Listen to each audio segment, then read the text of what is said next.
हाय दोस्तों, अस्सलाम वालेकुम। कैसे हैं आप लोग? मेरा नाम नबील है। आपका आईफोन चाहे कोई भी मॉडल का हो, किसी भी आईओएस वर्जन पे चल रहा हो, उसके अंदर कभी ना कभी कुछ ना कुछ छोटे मोटे सॉफ्टवेयर बग्स, कुछ ना कुछ इश्यूज, सेटिंग्स में कुछ प्रॉब्लम, नेटवर्क इश्यूज, कुछ ना कुछ प्रॉब्लम तो आते ही रहते हैं। आप लोग में से बहुत लोग मुझे कमेंट करते हो, क्यूएनए में क्वेश्चंस पूछते हो कि हमारे पास ये पर्टिकुलर मॉडल का आईफोन है, वो मॉडल का आईफोन है, इसमें ये प्रॉब्लम है, आईओएस के इस वर्जन पे चल रहा है। तो कैसे इन प्रॉब्लम्स को आप घर में ही सॉल्व कर सकते हो और 99% ऑफ द टाइम आपको कोई भी सर्विस सेंटर या रिपेयर सेंटर जाने की ज़रूरत नहीं पड़े। तो ऐसे ही मैं आपको एक तरीका बताने वाला हूँ, काफ़ी सारे तरीके बताऊंगा जिसके ज़रिए से आप ये प्रॉब्लम सॉल्व कर सकते हो, वो भी फ्री ऑफ कॉस्ट। दोस्तों, सबसे पहला स्टेप जो आपको आपके आईफोन में कोई भी प्रॉब्लम आता है तो आपको क्या करना चाहिए? आपको करना चाहिए सॉफ्ट रीसेट। सॉफ्ट रीसेट में क्या होता है दोस्तों, आपका फ़ोन जो है कंप्लीटली प्रॉपर तरीके से रीबूट हो जाता है, पूरा उसका सिस्टम रीबूट हो जाता है और उसकी मेमोरी रैम वगैरह जो है पूरी तरह से क्लियर हो जाती है। इसकी वजह से बहुत सारे प्रॉब्लम्स, बहुत सारे छोटे मोटे बग्स जो है आपके फ़ोन के वो सॉल्व हो जाते हैं। लेकिन सॉफ्ट रीसेट लोगों को करने आता ही नहीं है। पहली बात मैं बता देता हूँ, सॉफ्ट रीसेट के अंदर आपका डेटा, आपके कॉन्टैक्ट्स, हर चीज़, आपकी सेटिंग्स वगैरह हर चीज़ जो है वैसी की वैसी रहती है। और आईफोन के जो पुराने जनरेशन से लेके नए जनरेशन के जो आईफोन्स है उनमें सब में अलग अलग तरीके से ये सॉफ्ट रीसेट होता है। तो यही तरीका मैं आपको बताता हूँ। कभी भी आपका फ़ोन कहीं अटक जाए, कभी कुछ प्रॉब्लम होने लगे, हैंग होने लगे, नेटवर्क के इशूज आने लगे, सबसे पहला स्टेप जो आपको लेना है वो है सॉफ्ट रीसेट। सॉफ्ट रीसेट करने के लिए पहला एग्जाम्पल लेते हैं हम आईफोन एसई का। आईफोन 5, आईफोन 5C या आईफोन एसई अगर आपके पास है, सॉफ्ट रीसेट करने के लिए आपको ये होम बटन और ये पावर बटन जो है एक साथ प्रेस करके रखना है। ये आप जब प्रेस करके रखेंगे तकरीबन 10 सेकेंड्स के लिए आपके स्क्रीन पे एप्पल लोगो आ जाएगा और आपका फ़ोन जो है कम्प्लीटली रीस्टार्ट हो जाएगा। थोड़ा टाइम लगेगा उसको, लेकिन कम्प्लीटली रीसेट हो जाएगा। अगले जो फ़ोन मॉडल्स है दोस्तों वो है आईफोन 6 या 6s सीरीज़ के मॉडल्स। इसके अंदर जो है डिज़ाइन चेंज हो गया, पावर बटन साइड में चला गया ऊपर से और वॉल्यूम बटन यहाँ पे आ गए और यहाँ पे दिया है एक होम बटन। इस सीरीज़ के फ़ोन्स में हमको जो है पावर बटन साइड वाला और फिर ये होम बटन दबा के रखना है, बिल्कुल आईफोन एसई या आईफोन 5 जैसा ही।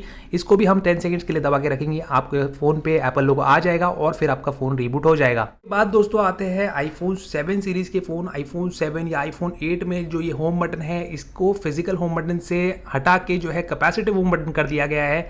तो इस केस में ये बटन से जो है आप रीबूट नहीं कर पाएंगे या फिर सॉफ्ट रीसेट नहीं कर पाएंगे। तो आपको प्रेस करना है यहाँ पे वॉल्यूम डाउन और आपका जो पावर बटन है दोनों को प्रेस करके रखना है और आपका फ़ोन जो है सॉफ्ट रीसेट हो जाएगा। लास्ट दोस्तों आते हैं आईफोन 10 सीरीज़ के phone. IPhone 10, 10s, 10s max, 10R सारे फ़ोन जो है इसमें आपको वॉल्यूम अप दबाना है, वॉल्यूम डाउन दबाना है और फिर ये स्लीप वेक की दबाना है, होल्ड करके रखना है और आपका फ़ोन जो है सॉफ्ट रीसेट हो जाएगा। दोस्तों, ये तो तरीका था सॉफ्ट रीसेट करने का कोई भी फ़ोन को, लेकिन इसके आगे अगर आपको अलग अलग टाइप के प्रॉब्लम्स आते हैं तो आपको क्या करना चाहिए? तो आपको जाना चाहिए सेटिंग्स के अंदर और डिटर्मिन सबसे पहले आपको करना है, सबसे पहले डिसाइड करना है कि आपका प्रॉब्लम क्या है। प्रॉब्लम डिसाइड होने के बाद आपको यहाँ पे जनरल में जाना है।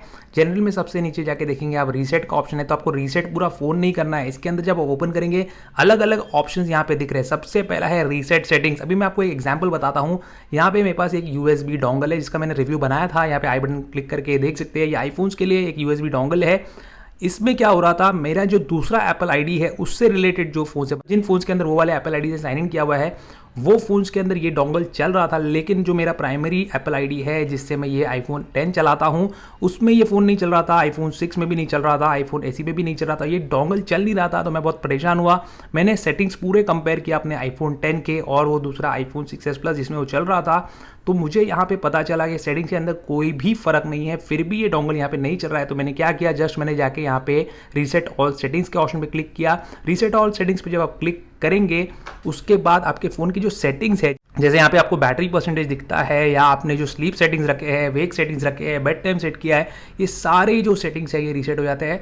और जैसे ही मैंने रीसेट ऑल सेटिंग्स किया उसके बाद ये डोंगल जो है मेरा वो चलने लगा मेरे सारे फ़ोन्स के ऊपर। तो रीसेट ऑल सेटिंग्स बहुत अच्छा ऑप्शन है। काफ़ी परेशान था मैं, लेकिन इसका सोल्यूशन जो है बहुत सिंपल है। बस आपको रीसेट ऑल सेटिंग्स करना है और बहुत ही सेफ है। कोई भी फोटोज़, कोई भी दूसरा डेटा जो है आपके फ़ोन से डिलीट नहीं होता। सिर्फ सेटिंग्स जो है आपके फ़ोन के, sleep wake settings, timer settings, जो भी आपने अलार्म वगैरह रखा है वो सब जो सेटिंग्स है वो डिलीट यहाँ से हो जाएंगे और फिर से आपका जो फैक्ट्री रीसेट है सेटिंग्स के मामले में वो हो जाएगा। नेक्स्ट आता है आपका erase all content and settings. अगर आप पूरा कंटेंट यानी कि जो मीडिया है आपके फ़ोन में, जो म्यूजिक है, जो फोटोज़ है, वो सब डिलीट करना चाहते हैं तभी आप ये erase all content and settings करना चाहिए, वरना ये करने की कोई ज़रूरत नहीं। अननेसेसरी जो है फ़ोन में से चीज़ें इरेज करने की कोई भी ज़रूरत नहीं है। नेक्स्ट आता है रीसेट नेटवर्क सेटिंग्स। अब ये रीसेट नेटवर्क सेटिंग का मतलब ये है कि अगर आपका नेटवर्क इशूज़ आ रहा है, चाहे वो वाईफाई से रिलेटेड हो, चाहे वो कॉलिंग से रिलेटेड हो, चाहे वो डेटा से रिलेटेड हो, आपको रीसेट नेटवर्क सेटिंग कर लेना है। बहुत लोगों को नेटवर्क के इशूज़ आते हैं, तो एक बार रीसेट नेटवर्क सेटिंग आप करेंगे लिए बहुत सारे इश्यूज़ आप सॉल्व हो जाएंगे। दूसरा तरीका ये हो सकता है कि आपके सिम कार्ड में कोई प्रॉब्लम हो, सिम कार्ड चेंज करके आप देख सकते हैं कि प्राइमरी आपको जो सबसे पहले चीज़ करनी चाहिए अपने आईफोन के अंदर वो है रीसेट नेटवर्क सेटिंग्स। बहुत सारे लोगों को दोस्तों जैसे कि फाइंड माई आईफोन के ऊपर मैंने वीडियो बनाया था, यहाँ पे आप देख सकते हो इस फोन के अंदर फाइंड माई आईफोन वाला ऐप है, वहाँ पे लोकेशन नहीं दिखा रहा, जबकि वो लोग लोकेशन सेटिंग्स में जाके प्राइवेसी में जाके उसको परमिशन दे रहे हैं, लोकेशन नहीं दिखा रहा, प्राइवेसी से कुछ इशू आ रहा है। रीसेट लोकेशन एंड प्राइवेसी आप कर सकते हो तो फैक्ट्री रीसेट हो जाएगा, लोकेशन प्राइवेसी बाकी आपके सेटिंग्स बाकी कॉन्टैक्ट्स बाकी डिटेल्स कुछ भी यहाँ पे जो है इरेज नहीं होंगे, रीसेट नहीं होंगे। बहुत ही अच्छा तरीका है। कीबोर्ड में आपको प्रॉब्लम आ रहा है, डिक्शनरी में प्रॉब्लम आ रहा है आपके फोन में, एक बार रीसेट कर लीजिए कीबोर्ड की डिक्शनरी, सब चीज़ें उसमें से इरेज हो जाएंगी और आपका कीबोर्ड जो प्रॉपर्ली फंक्शन करने लगना चाहिए। और होम स्क्रीन पे बहुत सारे लोगों को होम स्क्रीन पे भी बग्स आता है, तो यहाँ से होम स्क्रीन को आप रीसेट कर सकते हो, सिर्फ उसका लेआउट जो है वो रीसेट होगा, बाकी कोई भी चीज़ वहाँ पे रीसेट नहीं होगी।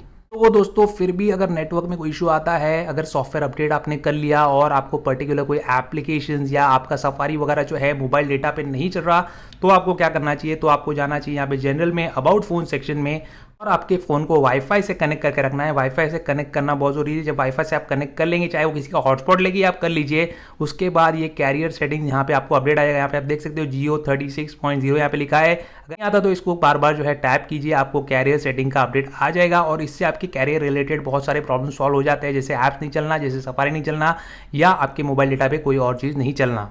तो ये आपका बेसिक तरीका है जिससे आप अपने मोबाइल के डेटा को बिना डिलीट किए बाकी सारी चीज़ें कर सकते हैं। इससे 99% आपके प्रॉब्लम सॉल्व हो सकते हैं। अगर इसके बावजूद आपका फ़ोन अगर प्रॉब्लम दे रहा है तो जैसे कि मैंने आपको बताया था, यहाँ पे सेटिंग्स के अंदर जनरल में आप जाएंगे, जनरल में जाने के बाद नीचे जो रीसेट है उसमें आप जाके erase all content and settings भी कर सकते हैं। अगर आपको ऐसा लगता है कि कोई बग या वायरस आपके फ़ोन में आ गया है, पूरा चीज़ इरेज कर दिए, लेकिन उसके पहले जो है अपने iTunes का बैकअप बना लीजिए अपने पीसी के अंदर और वहाँ से iTunes से भी आप रिस्टोर कर सकते हैं अपने फ़ोन को। अगर कभी आपका आईफोन डिसेबल हो गया, कुछ हो गया, तो ये सब मामूली सी चीज़ें हैं दोस्तों जो हमको सीख लेनी चाहिए अपने आईफोन से रिलेटेड। ये अगर आपको नॉलेज होगी तो मैक्सिमम 99% चीज़ें जो है 99% प्रॉब्लम जो है आप अपने घर में ही बैठे बैठे अपने आईफोन पे सॉल्व कर सकते हैं और कोई भी सर्विस सेंटर विजिट करना या पैसे बर्बाद करने और टाइम बर्बाद करने की आपको ज़रूरत नहीं पड़ेगी। तो क्या सोचते हैं आप इस सब के बारे में? इसको एक बार ट्राई कीजिए और फिर मुझे नीचे कमेंट सेक्शन में ज़रूर बताइए कि कैसा रहा आपका एक्सपीरियंस, क्या आपके प्रॉब्लम सॉल्व हुए या नहीं। उम्मीद करता हूँ दोस्तों आपको आज का वीडियो पसंद आया होगा। पसंद आया तो उसको लाइक और शेयर जरूर कीजिए और मेरे चैनल को सब्सक्राइब जरूर कीजिए। Good bye.